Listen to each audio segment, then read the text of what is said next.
Walt Disney's story did not begin with magic. It began with rejection. Before the theme parks, before the characters, before the global empire, Walt Disney was just a young man, trying to survive with his ideas. He worked at a newspaper. He was excited. He was hopeful. He believed creativity mattered. But one day, his boss called him in. And, with no apology, no encouragement, he was fired. The reason? They said Walt Disney lacked creativity. Those words stayed with him forever. Not because they were true, but because they were cruel. Imagine being told you have no creativity, when creativity is the only thing you believe you have. Walt walked out with nothing. No job, no money, no respect. People around him didn't see potential. They saw someone who couldn't fit in, someone whose ideas didn't belong in the real world. But Walt didn't stop dreaming. He started his own small animation business. He believed freedom would allow his ideas to grow. He worked long hours, barely sleeping. He poured everything he had into his work. And it failed. The company went bankrupt. Again, Walt lost everything. He was broke. He was embarrassed. He was exhausted. Many people would have stopped right there. Walt didn't. He moved to a new city with almost no money in his pocket. No safety net. No guarantee. Just belief. He kept drawing. He kept imagining. He kept trusting ideas no one else could see yet. But rejection wasn't finished with him. Studios laughed at him. Investors ignored him. People told him cartoons were childish and useless. They said animation had no future. They said audiences wouldn't care. Walt remembered the words from the newspaper. No creativity. Instead of arguing, he decided to prove something quietly. That creativity doesn't need permission. And that rejection can become fuel. He didn't know it yet, but the world was about to meet characters that would never be forgotten. And the man once fired for lack of creativity was about to redefine imagination itself.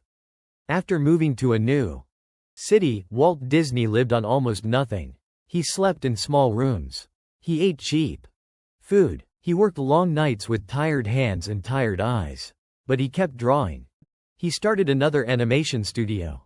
It wasn't big. It wasn't famous. It was fragile. Every dollar mattered. Every mistake hurt. At first, things looked hopeful. A character became popular. Money finally started to come in. For a moment, Walt felt relief. Then everything fell apart. Contracts were written in ways he didn't fully understand. Partners made decisions without him. The character he created, the one bringing success, was taken away from him. He lost the rights. Just like that, something he built was no longer his. This betrayal cut deeper than being fired. Because this time, he had trusted people. He felt angry. He felt foolish. He felt robbed. People told him to give up. They said the industry was cruel. They said business wasn't for dreamers. They said he would never win against powerful companies. Walt felt the pain. But instead of quitting, he learned. He learned about ownership. He learned about control. He learned that creativity without protection can be stolen. On a long train ride, feeling defeated and quiet, an idea appeared in his mind. A new character. Not borrowed. Not shared. Owned. He imagined a cheerful figure. Simple. Expressive. Someone audiences could love. Someone who represented optimism, even after loss. That character became Mickey Mouse. But even Mickey was rejected at first. Studios said the idea wouldn't work. They said sound cartoons were risky. They said audiences won't care. Walt ignored them. He took one last risk. He added sound. When Mickey appeared on screen with sound, something magical happened.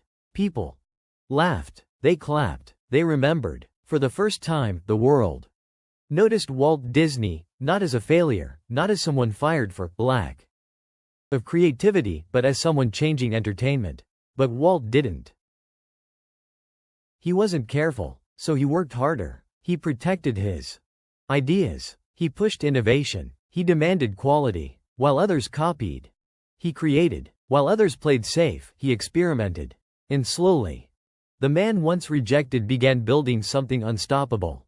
But his biggest Risk, and his biggest revenge, was still ahead.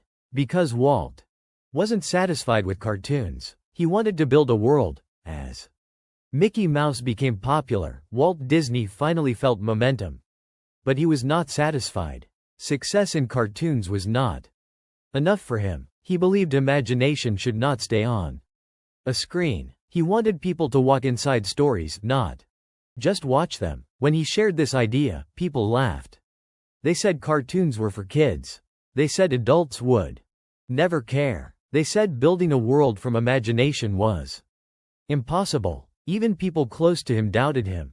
They told him to stay safe. They told him to protect what he already had. They told him not to risk everything again. But Walt remembered something. Playing safe had never saved him before. He had been fired. He had been broke.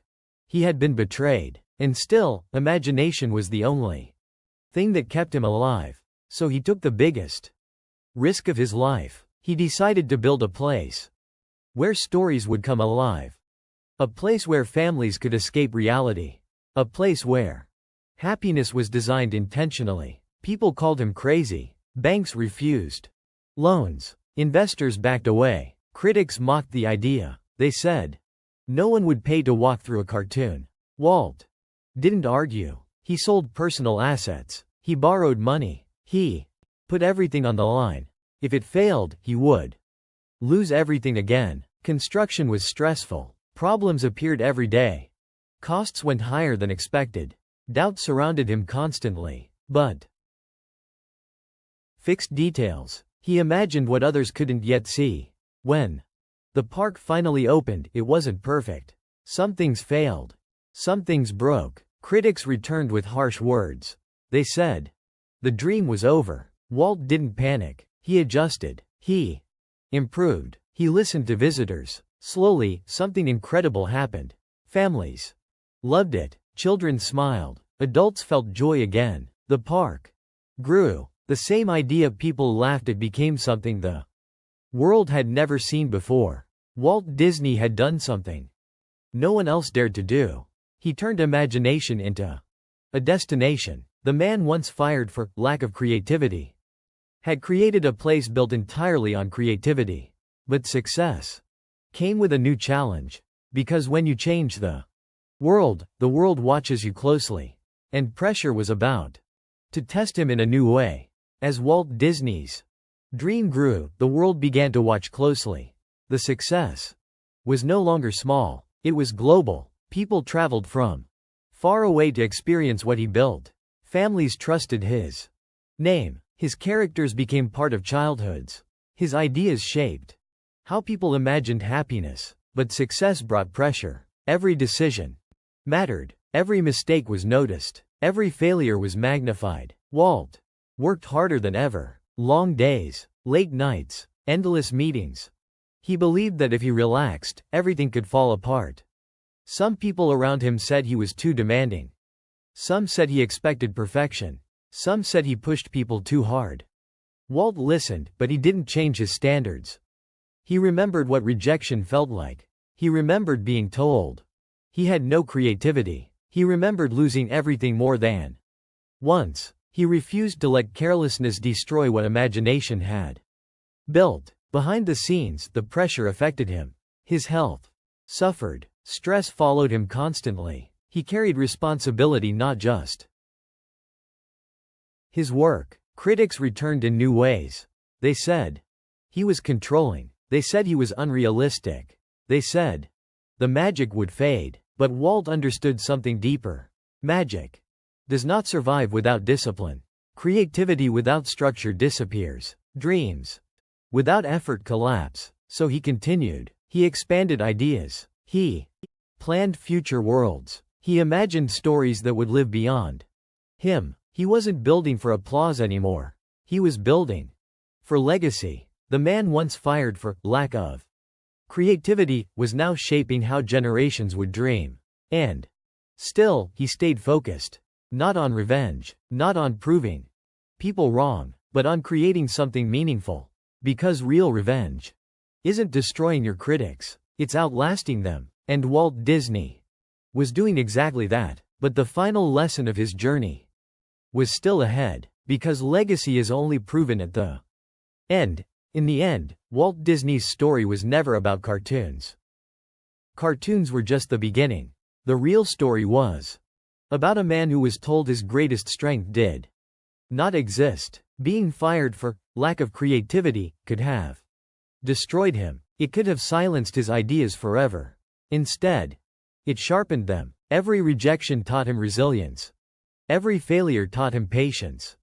Every loss taught him how to protect his dreams. Walt Disney didn't take revenge by arguing with the people who doubted him. He didn't try to prove them wrong with words. He let his work speak. He built characters that made people smile. He built worlds where imagination felt real. He built experiences that connected families across generations.